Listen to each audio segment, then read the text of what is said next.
What was that one point when Dr. Singh did that to himself? Well, again, I mean, we are now going back into the distant past. I've written 5 books after that. Since, I don't yes. like going back and talking about that book. Let me be very honest. It's not something I like to talk about anymore.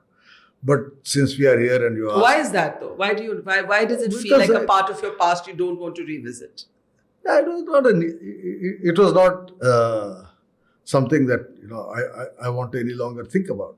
Okay. I've moved on. The country has moved on, and I have moved on. So I don't think it's something that I want to talk about much. In fact, I didn't come here. No, I'm not going to talk only about that. But let's. But I'll tell you the point where I think the turning point, and this is there in the book. When he had the when the elections were coming, 2009, I was in Singapore. I flew down to see him when he had an operation. And I said to him, sir, these elections are coming. Either because of health, you don't continue for a second term, or you contest for the Lok Sabha. And I've said this in the book that, when he said, but my health is not in a good shape, I can't contest. I said, you don't have to contest. I mean, look, your reputation in the country. He was at a high. Singh is king. After the nuclear deal. Yeah, after the nuclear deal. I said, you become a candidate in Amritsar, you will sweep the election. And all you need to do is have Mrs. Kaur go and campaign. Yeah. Let her campaign on your behalf. So in fact, Mrs. Kaur was sitting there. She said, bilkul main karungi. I can campaign. So that would have been the turning point. If he had come back in 2009 to the Lok Sabha as an elected member of parliament, I tell you, history would have been different. It is that decision not to come into the Lok Sabha, the party's decision not to send him to the Lok Sabha, to keep him in the Rajya Sabha, and then for him to continue into a second term, which I think was a turning point.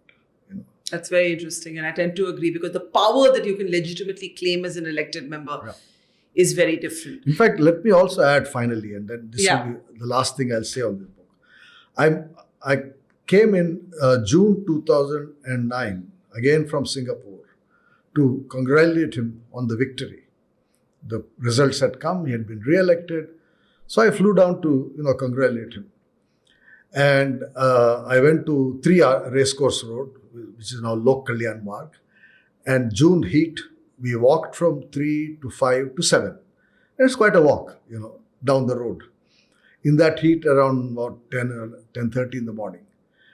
And I said to him, as he walked, I said, sir, I mean, you're in such good shape after all that campaigning and the operation and all that. So he said, I was willing to give my life for the campaign. Yeah, I've mentioned this in the book. So here was a man who was so cocky that he had won the election. I'm willing to give my life for the victory, which was his phrase. But he should have contested in Lok Sabha. Yeah. And everybody, then I went back to Singapore, and Rajdeep Sardesai called me. And he said, he didn't know I was in Delhi. He said, so you're sitting in Singapore and seeing all these things. What is your view? So I said to him, this is Manmohan Singh's victory. So he said, you say that, Mr. Baru, but people here are giving credit to Rahul Gandhi and to Sonia Gandhi. So I said, I know that's how the party would react, but I would give the full credit to him. And then he was in Congress headquarters, Akbar Road. So with the camera, and this is all live. Prithviraj Chauhan was there. So he went to Prithviraj and said, Sanjay thinks there's a victory, credit should go to Dr. Manmohan Singh. What do you say? So Prithviraj said, yes, the credit should go to Sonia ji, to Rahul ji, and to Manmohan Singh ji. That was the beginning of the end, I thought.